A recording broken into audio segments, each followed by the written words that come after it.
I'm thinking through how your worship has been a huge part of this entire process, and whether anyone in your practice has heard you sing or not. I'm sure you sing to your own beat of your drum and tunes while you're inside the office even, Oh but yeah.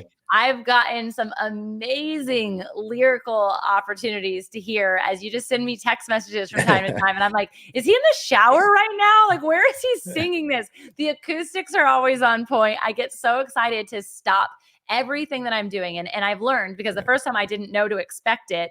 And now I know if I get a text message from you, I'm like, oh, this isn't something I do when the kids are talking to me, or like, hold on, let me listen to Mr. Josh really quick. I'm like, no. I need to go get quiet before the Lord, and then I'll press play, because your words have such weight to them based in your testimony. So talk to us about what worship anyway means to you, and what that movement has really become.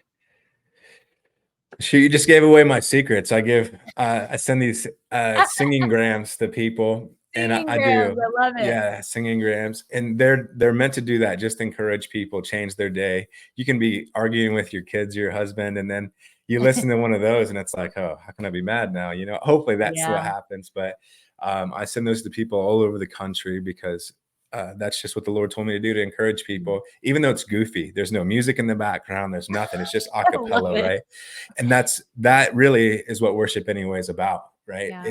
It's really about, listen, I like sound and lights. I like good sound. We just upgraded to some amazing speakers that we take into the streets, and I love the good rich sound. I love that it travels for street blocks, and Mhm. I love that stuff. But if I was just in my bathroom or my shower, or if I was in my car or whatever it may be, I'm going to sing the same way. I'm going to respond in the same way, because it's not about all the flash and lights. And what if really worship anyway, we started doing this worship thing because my life was changed by it, and I called a few friends, and the Lord just said, hey, you're going to start a worship movement. And I argued for a while and said, no, I don't play any instruments, God, and I don't lead worship. And it was really one of those things like, well, I didn't ask you to do that. I said I wanted you to lead the movement.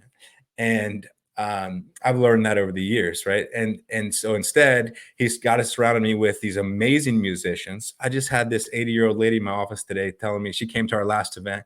She said, man, the musicians that are surrounding you are some of the best I've ever heard. I've been to lots of concerts. I've never heard anything like what you guys have.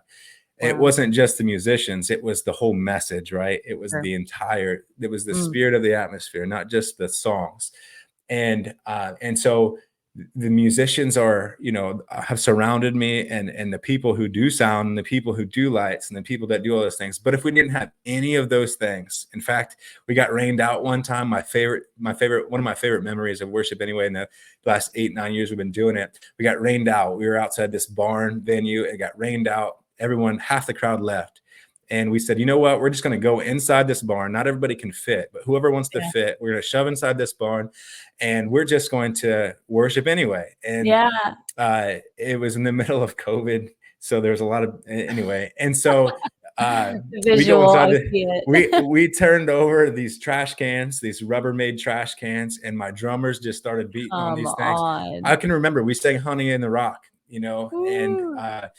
with nothing, we just started harmonizing and singing at the top of our lungs, and people were just, I mean, lives where you could see them like, there's something going on here. And I think God honors that. It's not about, hey, will you worship me when the sound is right, when you can hear your in-ears correctly, all the mixes are good, when you have that, all the right stuff, or will you just worship me because of me, for who I am. And So that's good. what worship anyway really is about. And we go to all the places where people wouldn't normally worship too. It's about Mm. the places, the people, right? The heart. So we were just in a beer tent at our county fair on Monday, and Nice. we're going to go to two more county fairs here, and we go to the middle of streets, we go to barns, we go to houses, we go to living rooms. And the only place we don't go a lot is churches, mainly Mhm. because God has called us to go to the highways and byways and bring people to the churches, but he hasn't So called us to necessarily go to the churches.